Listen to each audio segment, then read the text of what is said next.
নূতন নূতন সকল ভিডিও পেতে টিউটোরিয়াল ফর ইউ চ্যানেলটি সাবস্ক্রাইব করুন। সবার আগে আমাদের ভিডিওগুলো পেতে পাশের বেল আইকনটিতে ক্লিক করুন। হ্যালো ফ্রেন্ডস, আসসালামু আলাইকুম। কেমন আছেন সবাই? আশা করি সবাই ভালো আছেন। টিউটোরিয়াল ফর ইউ চ্যানেল থেকে আপনাদের সবাইকে স্বাগতম। আমি আজকে আপনাদের দেখাবো কীভাবে খুব সহজে বাংলাদেশ নিউজিল্যান্ড এবং বাংলাদেশ আয়ারল্যান্ডের ম্যাচগুলো আপনারা লাইভে দেখতে পারেন ফোন থেকে। তো আমি এই নিয়ে আরও দুইটা ভিডিও দিয়েছিলাম যে কীভাবে আপনারা বাংলাদেশ আয়ারল্যান্ড আর নিউজিল্যান্ডের খেলাগুলো দেখবেন। তো ওই অ্যাপসগুলোর চেয়ে আমি আজকে আপনাদের মাঝে যে অ্যাপসটা শেয়ার করবো এটা অনেক ভালো এবং খুব সহজে আপনারা এটা থেকে দেখতে পারবেন, যেই কারণে এই অ্যাপসটা আবার নতুন দিলাম। সো ফ্রেন্ডস, এটা থেকে খুব সহজে এবং এইচডি কোয়ালিটিতে আপনারা লাইভ দেখতে পারবেন। তো তার আগে এখনও যারা আমার চ্যানেলটা সাবস্ক্রাইব করেনি তারা এখনই আমার চ্যানেলটা সাবস্ক্রাইব করুন, কারণ আপনাদের জন্য আমি নতুন নতুন সুন্দর সুন্দর ভিডিও দেই। খুব আপনারা যদি চ্যানেলটা সাবস্ক্রাইব না করেন তাহলে পরের ভিডিওগুলো পাবেন না। সো এখনই চ্যানেলটা সাবস্ক্রাইব করুন। তো ফ্রেন্ডস, আমাদের প্লে স্টোর থেকে একটা অ্যাপস ডাউনলোড করতে হবে। প্লে স্টোরে গিয়ে আপনি লিখবেন আমার বাংলা টিভি।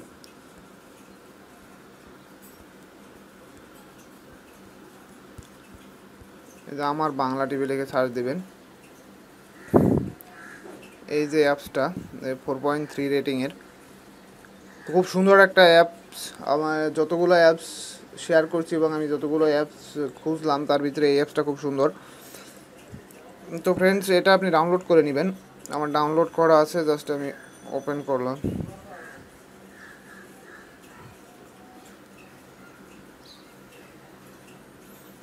এই যে ওপেন করার পর এভাবে আসবে, দেখেন এখানে অনেক চ্যানেল আছে, যে অনেকগুলো চ্যানেল আছে। তো বাংলাদেশ অ্যান্ড নিউজিল্যান্ডের, বাংলাদেশ আয়ারল্যান্ডের যে খেলাগুলো এগুলো দেখাবে মাছরাঙ্গা টেলিভিশন, তারপরে দেখাবে আপনার গাজী টিভি, তারপরে বা অন্যান্য যে ম্যাচগুলো ক্রিকেট, এখান থেকে আপনি সব ক্রিকেট ম্যাচই দেখতে পারবেন। তো অন্যান্য খেলাগুলো যেমন জিটিভি আছে, চ্যানেল 9 আছে, মানে যেটা দেখায় তো আপনি সবগুলো এখান থেকে দেখতে পারবেন। এই যে দেখেন এখানে মাছরাঙ্গা আছে, বাংলাদেশের মানে অনেক চ্যানেল আছে। দেখুন এখানে যে অনেক চ্যানেল আছে, বাংলাদেশের সব চ্যানেলগুলো এখানে আছে। এই চ্যানেল 9 আছে, এই যে দেখেন 10 ক্রিকেট আছে 1, এই যে জিটিভি আছে, এই জিটিভি বিডি ওয়ানলি। তো আপনারা খেলাগুলো দেখার জন্য এই যে জিটিভি বা মাছরাঙ্গা টিভি, এই যে বিডি ওয়ানলি যে লিঙ্কগুলো লেখা আছে, দেখেন বিডি ওয়ানলি, এগুলোতে ক্লিক করবেন। তো আমি একটা আপনাদের প্লে করে দেখাই খুব সহজেই, এবং কিছু মানে কোনো বাফারিং বা লোডিং ছাড়াই আপনি দেখতে পারবেন। যেখানে মুভি চলতেছে মেবি,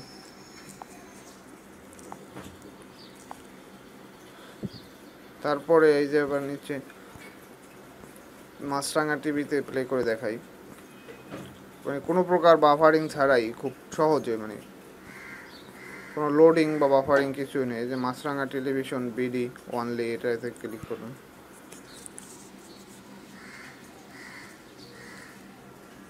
এই যে দেখেন মাছরাঙ্গা সরাসরি লাইভ চলতেছে। তো যখন খেলা শুরু হলে আপনারা এখান থেকে খুব সহজেই খেলা দেখতে পারেন, এবং খুব সুন্দরভাবে কোনো বাফারিং বা স্ট্রিমিং ছাড়া, এবং খুব কম মেগাবাইটে। আর এখান থেকে যে দেখেন স্পোর্টস নিউজ আছে, এখানে থেকে আপনি স্পোর্টসের ক্যালেন্ডারগুলো দেখতে পারেন, যে কোন দিন কার সাথে খেলা, কোন দিন মানে কোন সময়, যে কত তারিখ, এই সময় দেখেন এখানে লেখা আছে। এই যে বাংলাদেশ নিউজিল্যান্ডের প্রথম খেলা গেল, তারপরে 19 তারিখ বাংলাদেশ আয়ারল্যান্ডের খেলা গেল, তারপর আবার এই যে 24 তারিখ আজকে যেমন এই বাংলাদেশ এবং নিউজিল্যান্ডের খেলা। তো এখানে দেখেন সব খেলাগুলোর এই যে এখানে দেখা আছে, তো আপনি এখান থেকে দেখতে পারেন। তো অ্যাপসটা খুব সুন্দর অ্যাপস, আমি মনে করি আমার দেখা অনেক সুন্দর একটা অ্যাপস। তো ভালো লাগবে অবশ্যই, আপনারা সুন্দরভাবে এটা থেকে দেখতে পারবেন। তো ফ্রেন্ডস, ভিডিওটা যদি ভালো লাগে তাহলে অবশ্যই আমার চ্যানেলটা সাবস্ক্রাইব করবেন এবং ভিডিওটা লাইক করবেন, শেয়ার করে জানাবেন।